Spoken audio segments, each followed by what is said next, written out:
तर पहा आज आपण मॅथचं न्यू चॅप्टर सुरू करायला पॅरलल लाईन्स अँड ट्रान्सव्हर्सल्स.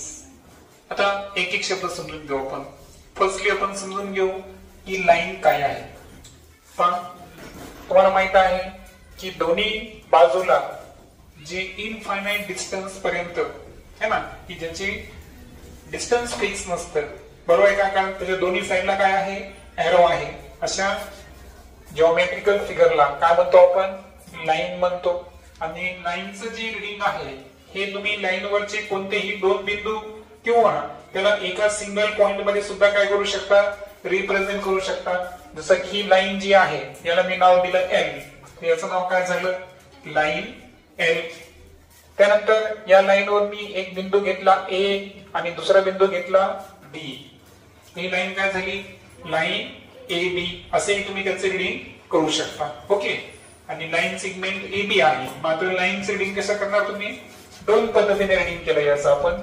एक तर लाईन एल म्हणून रीडिंग करा किंवा लाईन ए बी म्हणून तुम्ही त्याचं काय करायचं, त्याला रीड करायचं. तर हा झाला शब्द आपला कोणता, लाईन. त्यानंतर याला एक शब्द जोडू आपण, तो काय आहे, पॅरलल लाईन्स. तर पॅरलल लाईन्स काय आहे की अशा दोन लाईन्स की ज्या दोन लाईन्स एकाच प्लेन मध्ये आहेत, सिंगल प्लेन है ना, एकाच प्रतलात असणाऱ्या, मात्र एकमेकांना इंटरसेक्ट न करणाऱ्या, म्हणजे एकमेकांना न छेदणाऱ्या. Okay. The lines present in a one plane but never intersect each other are known as the parallel line. म्हणजे एकाच प्रतलात असणाऱ्या आणि एकमेकींना न छेदणाऱ्या दोन रेषांना काय म्हणतो आपण, समांतर रेषा. सपोज ही आहे लाईन एल आणि ही आहे लाईन एम. याचं रीडिंग कसं करू आपण सांगा, line L is parallel to line M. Okay. आणि हे जे चिन्ह दिसतंय तुम्हाला, दोन व्हर्टिकल लाईन्स, हे कसं चिन्ह आहे, पॅरलल. त्याचं रीडिंग कसं करायचं, पॅरलल. कारण या ठिकाणी लाईन एल ही लाईन एम ला काय आहे, पॅरलल आहे. त्यानंतर तिसरा शब्द आहे आपला ट्रान्सव्हर्सल, ज्याला मराठीमध्ये आपण काय करतो, छेदिका म्हणतो.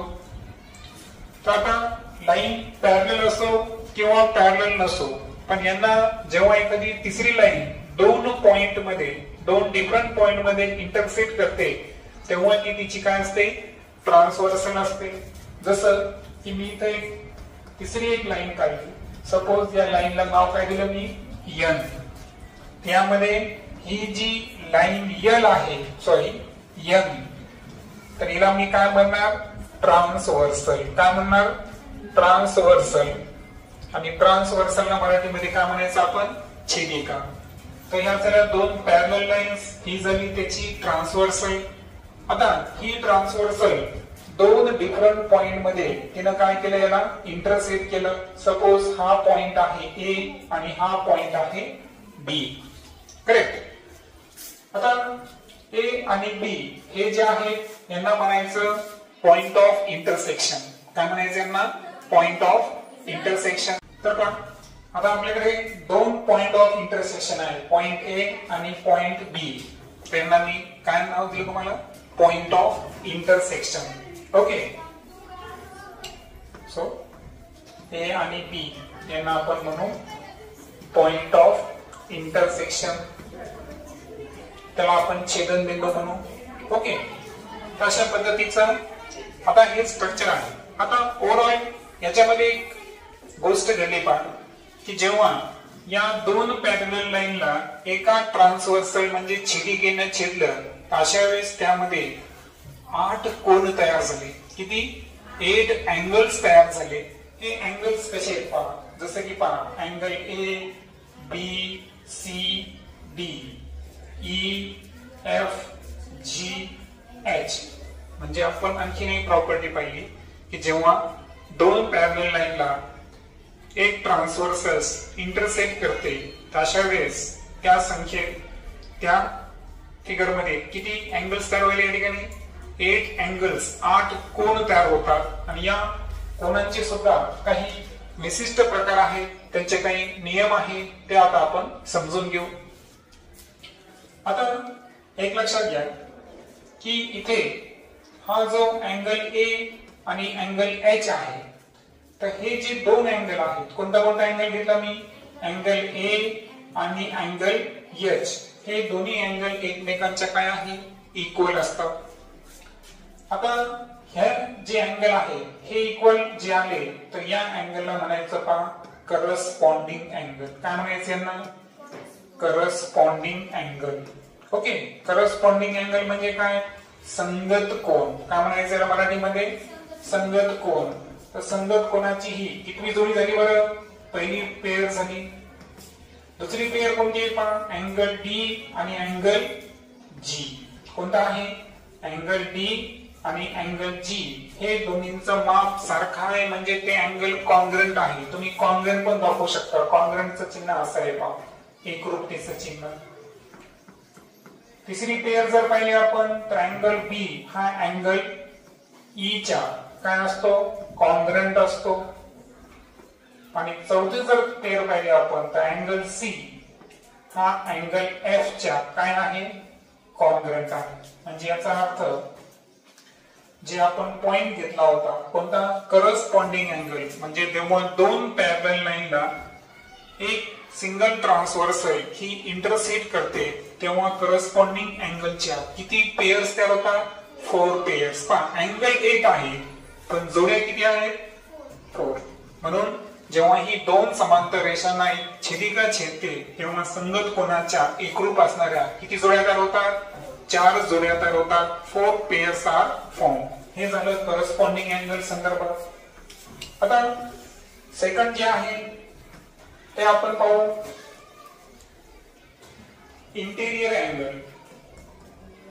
आता इंटेरियर अँगल जे आहे त्याला म्हणू आपण आंतरकोन. काय म्हणू त्याला आपण, आंतरकोन.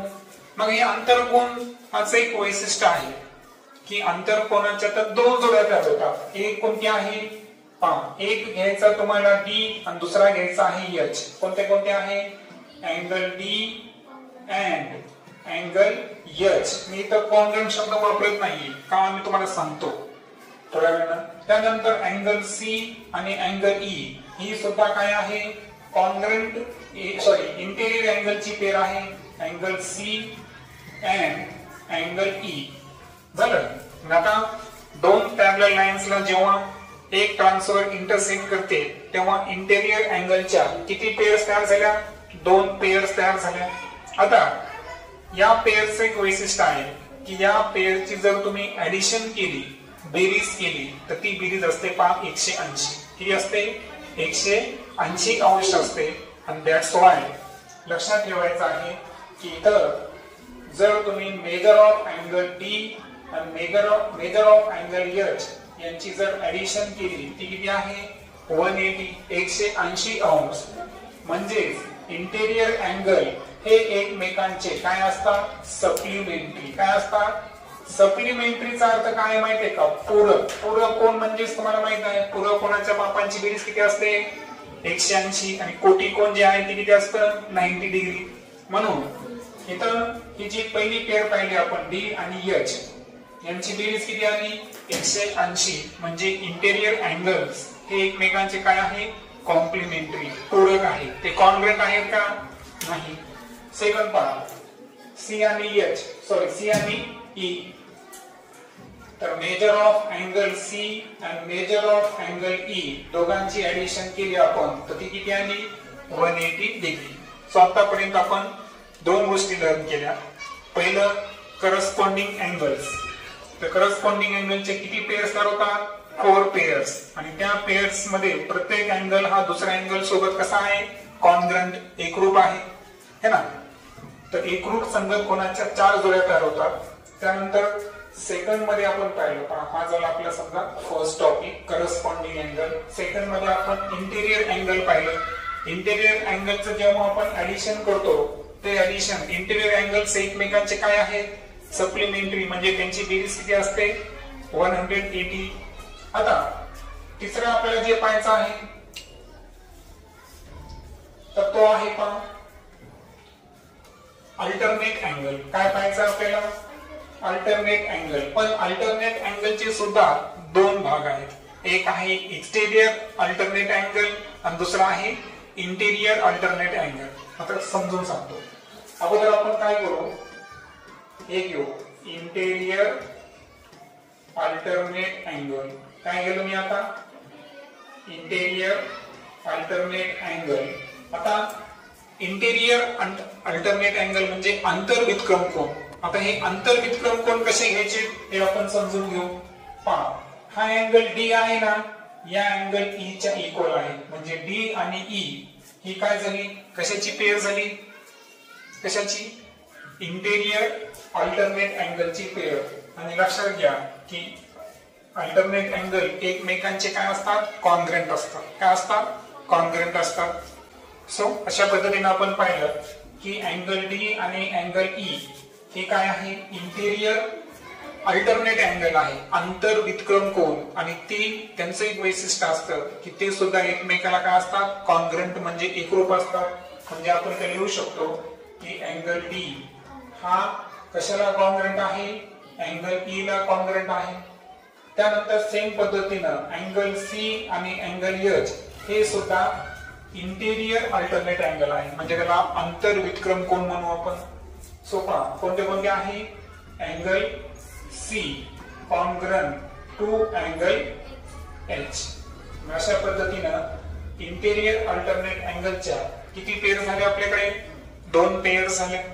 आणि आता फायनली घेऊ आपण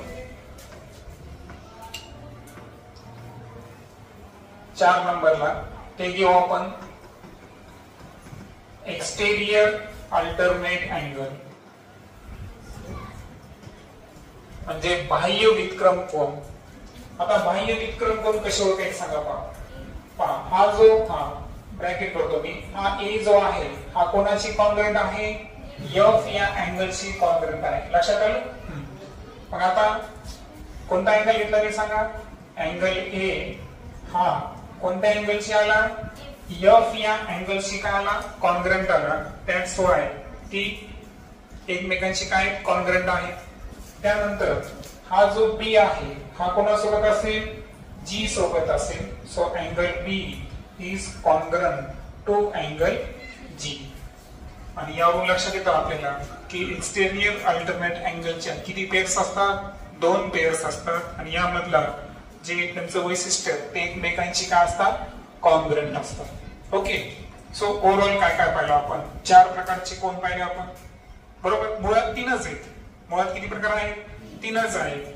पहिला करस्पॉन्डिंग अँगल, दुसरा आहे इंटेरियर अँगल आणि तिसरा आहे अल्टरनेट. पण अल्टरनेटचे 2 प्रकार केले आपण, इंटेरियर अल्टरनेट वेगळं आणि एक्सटेरियर अल्टरनेट वेगळं. येतं लक्षात. मग नियम काय पाहिले आपण, करस्पॉन्डिंग अँगलच्या कॉन्ग्रंटच्या किती पेयर्स तयार होतात, 4 पेयर्स. त्यानंतर इंटेरियर अँगल हे एकमेकांचे काय आहे, सप्लिमेंटरी आहेत, कॉन्ग्रंट आहेत का, नाही. इंटेरियर अल्टरनेट अँगलच्या किती पेयर्स आहेत, 2 पेयर्स, कॉन्ग्रंट पेयर्स है ना, एकमेकांशी एकरूप असतात. एक्सटेरियर अल्टरनेट अँगलच्या पण किती पेयर्स आहेत, 2 पेयर्स आहेत. ओके. तर अशा पद्धतीचे हे नियम.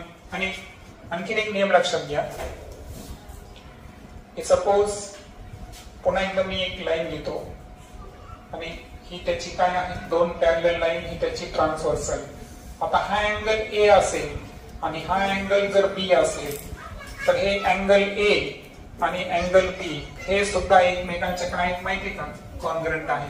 कारण हे अँगल कोणते अँगल आहेत, ऑपोजिट अँगल. कोणते अँगल आहेत हे, ऑपोजिट अँगल म्हणजे कोणते कोण, विरुद्ध कोण. येते लक्षात. जसं की समजा हा अँगल एक्स असेल आणि हा अँगल वाय आहे, तर अँगल एक्स आणि अँगल वाय हे दोन्ही कसे असणार, एकरूप. समजा हा जर 70 अंशाचा आहे तर वाय सुद्धा किती अंशाचा असला पाहिजे, 70 अंशाचाच असला पाहिजे. येते लक्षात. हे आहे ऑपोजिट अँगलचा नियम. आणि आणखीन एक नियम आहे पहा, 6 नंबरचा.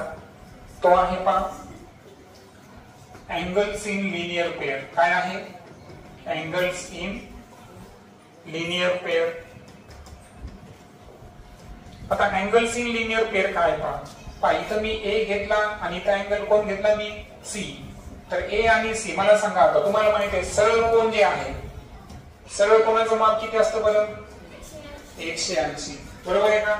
आता मला सांगा ए आणि सी ही कशामध्ये आले स्ट्रेट लाईन मधले अँगल आले बरोबर आहे का. मग त्यांची बेरीज सुद्धा किती असली पाहिजे 180. म्हणजे यामध्ये अँगल ए आणि अँगल सी यांची बेरीज किती आली 180.